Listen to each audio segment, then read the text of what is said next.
money over to it and we're taking the deduction. But when you go up the organization chart, the same folks own the insurance company that own the insurance.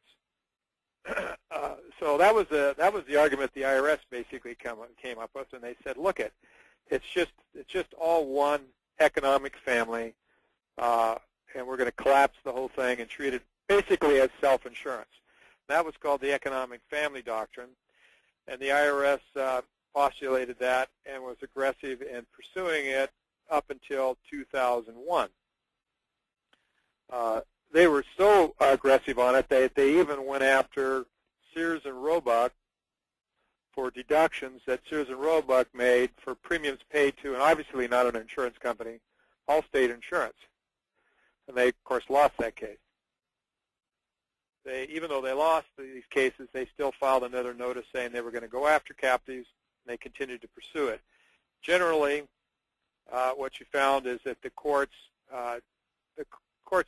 rejected. No court actually accepted the economic family doctrine, principally going back to the Moline Properties case. I think it's a 1943 U.S. Supreme Court case that each particular taxpayer has to be treated as a separate person, even if they're owned by the same people when you go up the organization chart. So these are different courts rejected the economic family doctrine. IRS again continued to pursue it for, well, I guess probably 24 years.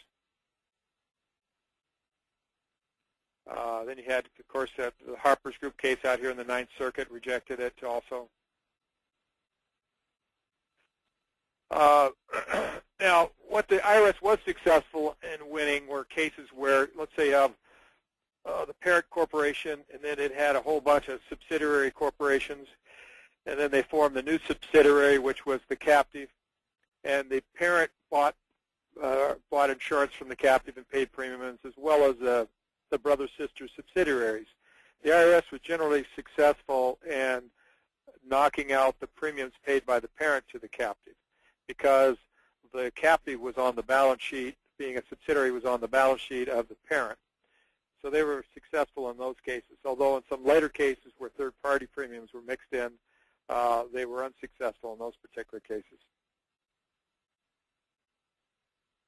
So we developed a whole bunch of different cases where the IRS lost. Now, the main theory that the IRS was going after was on risk distribution. And what developed were two main theories. There were the cases where the captive had insurance coming from and premiums coming from the economic family of the owners of the captive. And then they also had what are called third-party premiums or third-party insurance coming in. And this could be insurance from customers of the clients, companies, or it could be unrelated completely. And what the courts found that there was enough of that third-party insurance mixed with the insurance premiums coming from the related parties that there was enough risk distribution.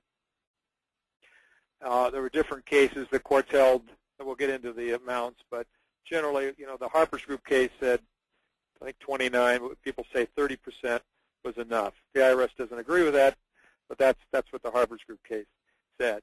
The other one was what we call the balance sheet or brother-sister theory. This is where there was enough subsidiaries and the new brother-sister captive was formed that was not on their balance sheet that insured them, and there was enough of these entities that the risk was spread among them